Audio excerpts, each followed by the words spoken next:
வணக்கம். இன்றைக்கி நம்ம பார்க்க போகிற சமையல் ஒரு அருமையான தீபாவளி ஸ்பெஷலாக மட்டன் பிரியாணி எப்படி செய்யலாங்கிறத பார்க்கலாம்.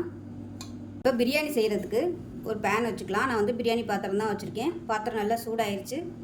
எண்ணெய் 150 கிராம் எடுத்திருக்கேன். இதில் வந்து தேங்காய் எண்ணெய், கடலெண்ணெய், நெய் இது 3 கலந்து 150 ml அளவுக்கு எடுத்திருக்கேன். இப்போ சேர்த்துக்கலாம். தேங்காய் எண்ணெய் ஃப்ளேவர் பிடிக்காதுன்னா நீங்கள் வந்து ஃபுல்லாக கடலெண்ணெய் கூட சேர்த்துக்கலாம். தேங்காய் எண்ணெய் ஃப்ளேவர் தெரியாது, ஆனால் டேஸ்ட்டு சூப்பராக இருக்கும் பிரியாணிக்கு. அதுவும் மட்டன் பிரியாணிக்கு தேங்காய் எண்ணெய் சேர்த்திங்கன்னா நல்லாயிருக்கும். ஸோ நான் எப்போயுமே சேர்ப்பேன். உங்களுக்கு தேங்காய் எண்ணெய் பிடிக்காதுன்னா நீங்கள் அதுக்கு பதிலாக ரீஃபைண்ட் ஆயில் கூட சேர்த்துக்கலாம், இல்லை கடலெண்ணெய் சேர்த்துக்கலாம். நெய்யும் கூட சேர்த்து 150 ml எடுத்துக்கோங்க. ஆனால் கடலெண்ணெயில் பண்ணும்போதும் டேஸ்ட்டு நல்லாயிருக்கும். ரீஃபைண்ட் ஆயில் மட்டும் சேர்த்து பண்ணுறதுக்கும் கடலெண்ணெய் சேர்த்து பண்ணுறதுக்கும் டேஸ்ட்டு நல்லா சூப்பராக இருக்கும். இப்போ இதில் பார்த்தீங்கன்னா பட்டை 5 கிராம், ஏலக்காய் 5 கிராம், கிராம்பு 5 கிராம் அளவுக்கு எடுத்திருக்கேன். இப்போ இதை சேர்த்துக்கலாம். எண்ணெய் லேசாக சூடு ஏறும்போதே இந்த மசாலா ஐட்டங்களை சேர்த்துடணும். இல்லைன்னா போட்ட உடனே சட்டுன்னு கருகி போயிடும். கருகி போயிடுச்சுன்னா உங்களுக்கு ஃப்ளேவர் வந்து வேறு மாதிரி வந்துடும். பிரியாணிக்கு இந்த தாளிப்பில் போடுற இந்த மசாலா மட்டும்தான். எக்ஸ்ட்ரா வந்து பொடியெல்லாம் எதுவும் சேர்க்க போகிறதில்ல. எக்ஸ்ட்ரா வந்து வெறும் மிளகாத்தூள் மட்டும்தான். பிரியாணி மசாலாலாம் எதுவும் சேர்க்குறதில்ல. இது வந்து மைல்டான ஒரு மசாலாவோட தான் இருக்கும். ரொம்ப குப்புன்னு வந்து மசாலா வாடை வந்து அடிக்காது. டேஸ்ட்டு நல்லாயிருக்கும். மசாலா அதிகமாக சேர்க்க சிக்கனோட ஃப்ளேவரை எடுத்துரும். அதனால் அளவோடு சேர்த்துக்கிறது தான் நல்லது. இப்போ பாருங்கள், நல்லா அப்படியே பொரிய ஆரம்பிக்குது. இந்த ஸ்டேஜில் 150 கிராம் அளவுக்கு பெரிய வெங்காயம் நல்லா நீளமாக கட் பண்ணி வச்சுருக்கேன். இதை சேர்த்துக்கலாம்.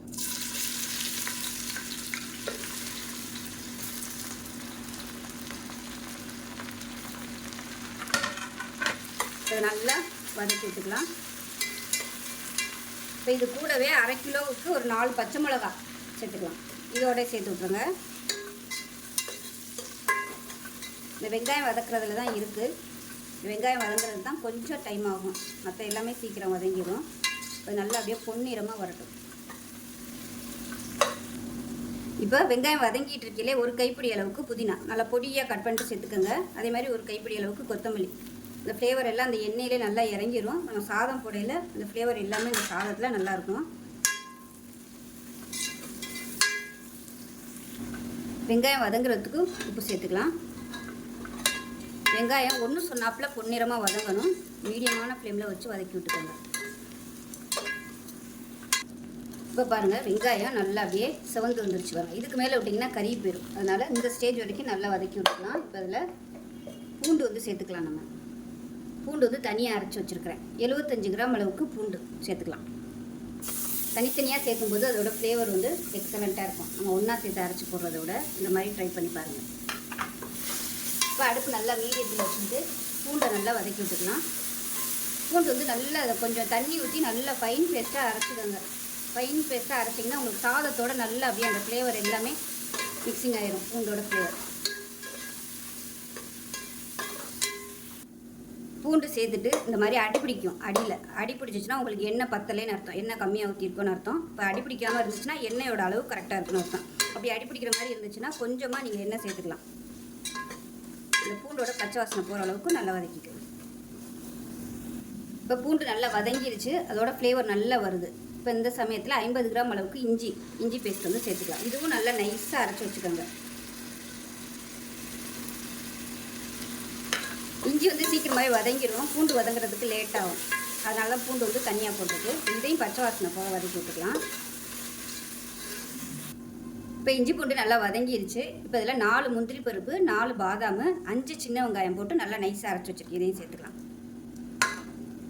இப்போ இதுவும் நல்லா பச்சை வாசனை போகிற அளவுக்கு வதக்கி விட்டுக்கலாம். இப்போ இதுவும் ஒரு நிமிஷம் நல்லா பச்சை வாசனை போக வதக்கியாச்சு. இப்போ மிளகாத்தூள் சேர்த்துக்கலாம். 1 டேபிள் ஸ்பூன் அளவுக்கு மிளகாத்தூள் சேர்த்துக்கலாம். இந்த அளவு கரெக்டாக இருக்கும். இதுக்கு மேலே அதிகம் போட்டிங்கன்னா ரொம்ப காரமாக போயிடும். அதனால் இது மட்டும் போதும். லேசாக அந்த எண்ணெயில் பரட்டி விட்டுட்டு தயிர் சேர்த்துக்கலாம். ஒரு 75 கிராம் அளவுக்கு தயிர் நல்லா புளிப்பு இல்லாத தயிராக சேர்த்துக்கோங்க.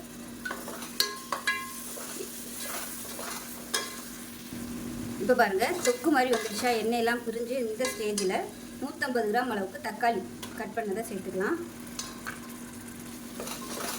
இது எல்லாமே சேர்ந்து நல்லா அப்படியே எண்ணெய் பிரிஞ்சு வரணும். அந்த அளவுக்கு தக்காளியை நல்லா வதக்கி விட்டுக்கலாம். இப்போ தக்காளி வதங்கட்டும். அதுக்குள்ளே பார்த்திங்கன்னா மட்டன் வேக விட்டு எடுத்து வச்சுருக்கேன். அதாவது 700 கிராம் அளவுக்கு மட்டன், அரை கிலோவுக்கு 700 கிராம் மட்டன் போட்டோன்னா பிரியாணி சூப்பராக வரும். இது வந்து வெறும் உப்பு கொஞ்சமாக எண்ணெய் மட்டும் விட்டு நல்லா 2.5 டம்ளர் அளவுக்கு தண்ணி ஊற்றி நல்லா ஒரு 10 விசில் விட்டு வேக விட்டு எடுத்து வச்சுருக்கேன். பீஸ் பார்த்திங்கன்னா ரொம்ப ஓரளவுக்கு பெருசாக தான் நான் வந்து போட்டிருக்கேன், ரொம்ப சின்னதாக தான் போடலை. அதனால் 2.5 டம்ளர் அளவுக்கு தண்ணி ஊற்றி 10 விசில் நல்லா சாஃப்டாக வேக விட்டு எடுத்தாச்சு. இப்போ இதையும் சேர்த்து இந்த மசாலாவோட வதக்கிக்கலாம். இப்போ தக்காளி வதங்குறதுக்கும் இந்த மசாலா உப்பு காரம்லாம் மட்டனில் இறங்குறதுக்கும் கரெக்டாக இருக்கும். உப்பு கடைசியாக செக் பண்ணிக்கலாம், ஏன்னா நம்ம தண்ணி ஊற்றிலையும் உப்பு வந்து வரும். அதனால் தண்ணி ஊற்றி வேக வச்ச தண்ணி ஊற்றிட்டு அதுக்கப்புறமா நம்ம உப்பு செக் பண்ணி பார்த்துக்கலாம்.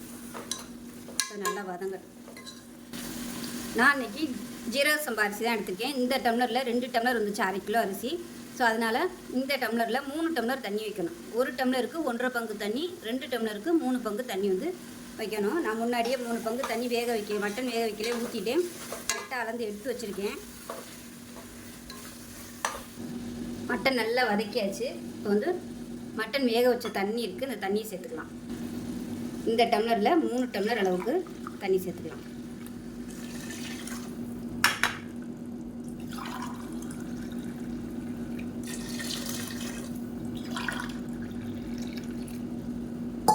கரெக்டாக 3 டம்ளர் தண்ணி. இப்போ நல்லா கொதிக்கட்டும். இப்போ இந்த ஸ்டேஜில் உப்பு செக் பண்ணி பார்த்துட்டு உப்பு சேர்த்துக்கலாம். உப்பு கம்மியாக இருக்குது, உப்பு சேர்த்துக்கலாம். கொஞ்சம் சுருக்குன்னு இருக்கணும் உப்பு, அப்போ தான் சாதம் சேர்க்கையில் சரியாக வரும். சரியாக இப்போ இருக்கிற மாதிரி பார்த்திங்கன்னா உப்பு வந்து பத்தாது. இது நல்லா கொதிக்கட்டும். கொதிய ஆரம்பித்து நல்லா 1 நிமிஷம் நல்லா கொதிக்க விட்டுக்கோங்க. அது வெங்காயம், தக்காளி, இஞ்சி பூண்டோட ஃப்ளேவர் எல்லாமே அந்த தண்ணியில் இறங்கணும். அதனால் 1 நிமிஷம் நல்லா கொதிக்க விட்டுக்கலாம். இப்போ நல்லா கொதிச்சிருச்சு. அரை கிலோ ஜீரக சம்பா அரிசி நல்லா ஒரு 20 நிமிஷம் ஊற வச்சு வச்சுருக்கேன். இப்போ அதை சேர்த்துக்கலாம்.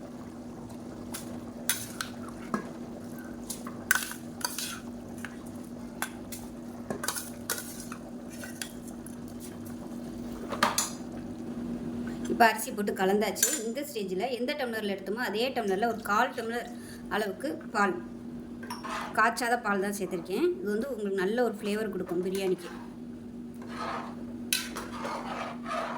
ஸோ இந்த மாதிரி கலந்து விட்டுக்கோங்க.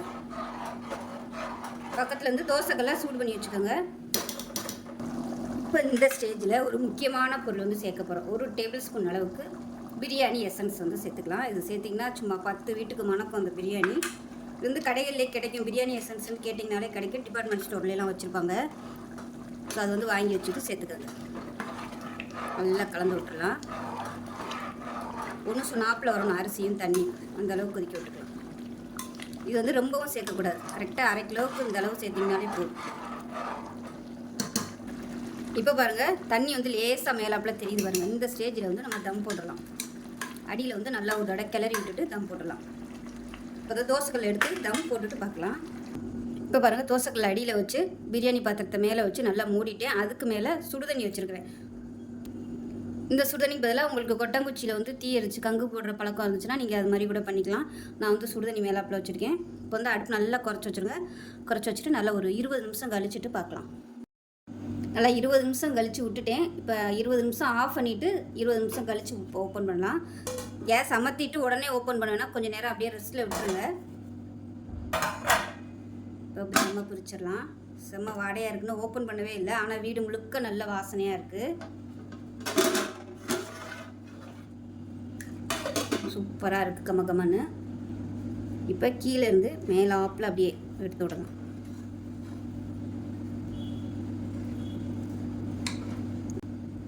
இதே மெத்தடில் நீங்கள் சிக்கனுக்கும் பண்ணலாம்.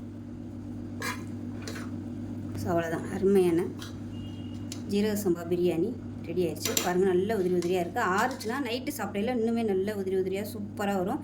ஸோ செஞ்சு பாருங்கள். செஞ்சு பார்த்துட்டு எப்படி வந்துச்சுங்கிறத சொல்லுங்கள். வீடியோ பிடிச்சிச்சுன்னா லைக் பண்ணுங்கள், கமெண்ட் பண்ணுங்கள், சேனலை சப்ஸ்கிரைப் பண்ணுங்கள், பக்கத்தில் உள்ள பெல் பட்டனை ப்ரெஸ் பண்ணுங்கள். நன்றி.